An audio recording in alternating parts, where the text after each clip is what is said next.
اور ہمارا ثقافت اور باقی چیزیں جو ہیں وہ یکسانیت ان میں پائی جاتی ہے. آپ مستقبل کے اندر ان ہمہ جہتی تعلقات کو مزید فروغ دینے کے حوالے سے آپ کیا سوچتے ہیں, کیا لائے عمل ہونا چاہیے؟ دیکھیے, جو سب سے پہلے تو جو دونوں ملکوں کے درمیان مشترکات اور یکسانیت جن چیزوں کی موجود ہے, ہمیں اس کو زیادہ سے زیادہ مضبوط بنانا چاہیے. دیکھیں, ہمارے درمیان ثقافتی مشترکات ہیں, زبان اور اس کے علاوہ تاریخ اور مذہب کے حوالے سے بہت ساری ہمارے ہاں یکسانیت پائی جاتی ہے. اقتصادی سطح پر بھی دونوں ملکوں کے جو پوٹینشل ہے وہ بہت زیادہ ہے, اور ہمیں اس توانائی کو استعمال میں لانا چاہیے, ان تعلقات کو مضبوط بنانا چاہیے. اس کی بہت بڑی گنجائش بھی موجود ہے. سیاسی سطح پر بھی ہمیں چاہیے کہ وفود کے تبادلے کو ہمیں بڑھانا چاہیے. اس کے علاوہ دو طرفہ تعلقات کے حوالے سے ہمارے درمیان جو مشاورت اور کنسلٹنسی ہے وہ بڑھنی چاہیے. دفاعی سطح کے لیے اور سیکیورٹی اور انفارمیشن کے حوالے سے ہم نے اس بہت ہمارے اچھی کوآپریشن جو ہے وہ ہو رہی ہے. ہمارے درمیان دو طرفہ تعلقات سیاسی, ثقافتی, اقتصادی, اس کے علاوہ فوجی اور سائنس و ٹیکنالوجی اور یونیورسٹیوں کے لیول تک کے لیے ہر شعبے میں تعلقات کو بڑھانے کے لیے ہمارے پاس مکمل پروگرام ہے, اور اس پروگرام کو ہم نے یہاں پر اپنے پاکستانی بھائیوں کے ساتھ اس کو مشترکہ طور پر ہم اس کا جائزہ بھی لے رہے ہیں. ڈاکٹر صاحب, اس میں ایک سوال ہے جو آپ نے بات کی ہے. آپ نے بات کی ہی ثقافتی پہلو کی, آپ نے بات کی تعلیمی پہلو کی, آپ نے بات کی کہ ہیریٹیج جو ہے وہ یکساں ہے. مجھے ایک سوال کرنے کا آپ سے دل چاہ رہا ہے, اور وہ یہ ہے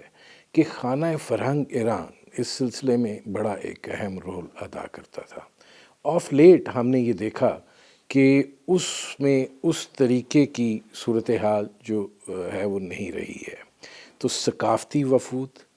تعلیمی وفود, ایران کے حوالے سے جو اسٹڈی ٹورز ہیں اس میں خانہ فرہنگ ایران کا ایک رول ہوتا تھا, اور اس سے ایک بھائی چارے کی فضا کو بھی فروغ ملتا تھا. آپ کیا سمجھتے ہیں کہ یہ پلیٹ فارم جو ہے اس کو دوبارہ کوئی مؤثر طریقے سے دونوں ممالک کے درمیان ربط کو بڑھانے کے لیے عوامی سطح کے اوپر, تعلیمی سطح کے اوپر, ثقافتی سطح کے اوپر کوئی سوچ ہے؟ اور میری جو یہاں پہ میرے ذمہ داریاں ہیں ان میں سے ایک اہم ذمہ داری جو ہے وہ بھی یہی ہے کہ ہم خانہ فرہنگ اور دوسری ثقافتی تعاون جو ہے دونوں ملکوں کے درمیان اس کو مزید تقویت کریں. میری یہ پوری کوشش ہے کہ اس طریقے سے دونوں ملکوں کے درمیان جو ثقافتی وفود ہیں, جو ہمارے آرٹسٹ ہیں مختلف شعبوں کے, ان کے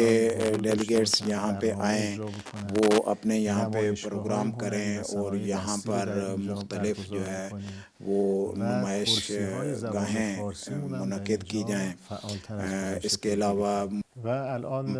ثقافتی سطح پہ تعاون اور تعلقات کو آگے لے جا سکتے ہیں, اس کے لیے باقاعدہ پروگرام ہے ان کے پاس, اور اسی ذریعے سے ہم سمجھتے ہیں کہ خانہ فرہنگ کے جو کردار ہے جس کی طرف آپ نے اشارہ کیا ہے اس کو ہم زندہ احیا کر سکتے ہیں اور بڑھا سکتے ہیں. اس ثقافتی سرگرمیوں اور خصوصاً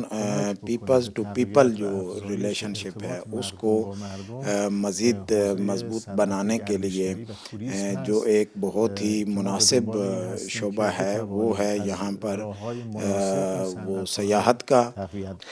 ڈاکٹر صاحب, اب ذرا تھوڑا سا آگے بڑھتے ہیں, اور یہ فرمائیے گا کہ پاکستان اور ایران ظاہر ہے دو برادر ملک ہی نہیں, دو ہمسایہ ملک بھی ہیں, اور دونوں جو ہیں وہ اپنی اپنی جگہ کے اوپر بڑی مؤثر قوتیں بھی ہیں۔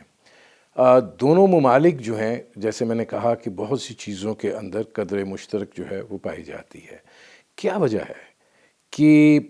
پاکستان اور ایران کے درمیان تجارتی حجم جو ہے وہ بہت کمزور ہے، اور آپ اس کی وجہ کیا سمجھتے ہیں کہ بین الاقوامی سطح کے اوپر ایران کو جن مسائل کا سامنا ہے وہ بنیاد ہے؟ اگر وہ بنیاد ہیں تو بہت سی تجاویز جو ہیں وہ ماضی میں بھی سامنے آتی رہی ہیں کہ کس طریقے سے پاکستان اور ایران کے مابین تجارت کو جو ہے وہ فروغ دیا جا سکتا ہے، اور اس حوالے سے بائی لیٹرل ارینجمنٹس کے اوپر، چاہے وہ بینکنگ کی سطح پہ ہو، چاہے وہ راہداری کی سطح پہ ہو، بہت سی گفت و شنید بھی ہوئی ہے۔ آپ کیا سمجھتے ہیں کہ اس کے اندر کس حد تک آپ ایک کردار ادا کریں گے کہ یہ سوچ جو ہے یہ عمل میں بھی ڈھل سکے؟ بہت ساری مشکلات جو ہیں ان کے پیچھے امریکہ کی طرف سے ظالمانہ اور یک طرفہ غیر منصفانہ قسم کی وہ اقتصادی پابندیاں ہیں۔ سب سے زیادہ سخت اور بے مثال قسم کی شدید ترین پابندیاں جو ہیں وہ ملت ایران کے خلاف انہوں نے نافذ کی ہیں کہ ہم نہ تو اپنے پیسے اپنے ملک میں واپس لا سکتے تھے، اور حتیٰ اپنے پیسوں سے ہم بین الاقوامی بازار سے کوئی دوائیں اور مطلوبہ جو چیزیں ہمیں چاہیے تھیں کرونا کے خلاف اقدامات کے لیے، وہ بھی ہم حاصل نہیں کر پائے۔ یعنی ما در حقیقت پوری بنی نوع انسانی کے خلاف ایک جرم جو ہے اس کا سامنا جو ہماری قوم کو تھا، جو امریکہ کی حکومت کی طرف سے ہمارے خلاف لاگو کی گئی ہے۔ یہ بالکل فطرتی بات ہے کہ بہت سارے ہمارے مسائل انہی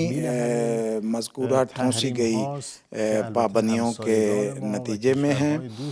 اور البتہ ان پابندیوں کی وجہ سے ہمارے جو دوست اور ہمسایہ ممالک ہیں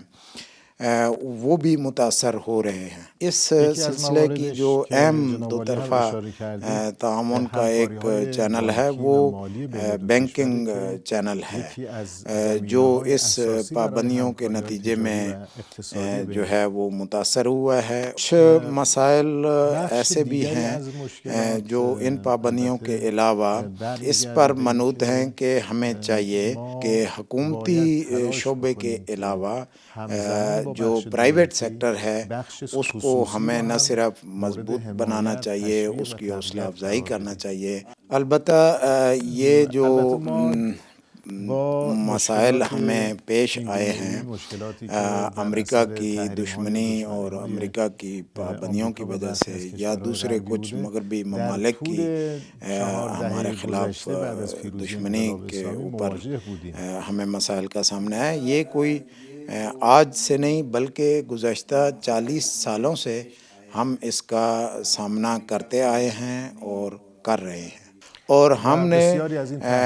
کوشش کی ہے کہ ان مجبوریوں اور پابندیوں کو ایک اپارچونٹی میں اور ایک اپنے لیے موقع میں تبدیل کر کے، خصوصاً سائنس ٹیکنالوجی کے شعبے میں ایسی کامیابیاں ہم حاصل کی ہیں جو عالمی سطح پر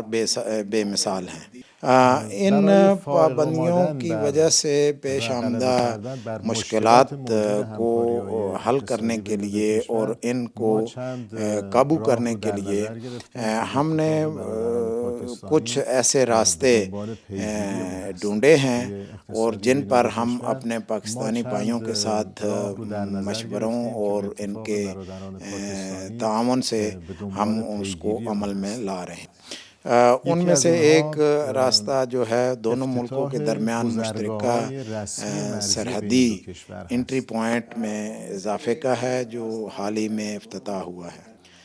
گزشتہ کئی دہائیوں میں ہمارے درمیان صرف ایک ہی انٹری پوائنٹ تفتان میر جاوا کے مقام پر موجود تھا، لیکن یہ حالیہ 2 مہینوں میں ہم نے دوسرا باقاعدہ ایک انٹری پوائنٹ ریمدان گبد کے مقام پر بھی اس کو کھول دیا ہے، اور ہمیں امید ہے کہ انشاءاللہ جلد ہی ہم تیسرا انٹری پوائنٹ جو ہے وہ پیشین مند کے مقام پر اس کا بھی افتتاح کریں گے۔ ایک اور قدم جو ہے وہ مشترکہ جو بارڈر مارکیٹس ہیں ہمارے درمیان، ان کی سطح کو بڑھایا ہے اور ان کو مزید ہم مضبوط بنا رہے ہیں تاکہ اس طریقے سے جو تجارتی حجم ہے دو طرفہ اس میں اضافہ کیا جا سکے۔ ناظرین، پاکستان میں ایران کے سفیر ڈاکٹر سید محمد علی حسینی سے ہماری گفتگو جاری ہے۔ وقت ہوا ایک مختصر سے کمرشل بریک کا، ملتے ہیں اس وقفے کے بعد۔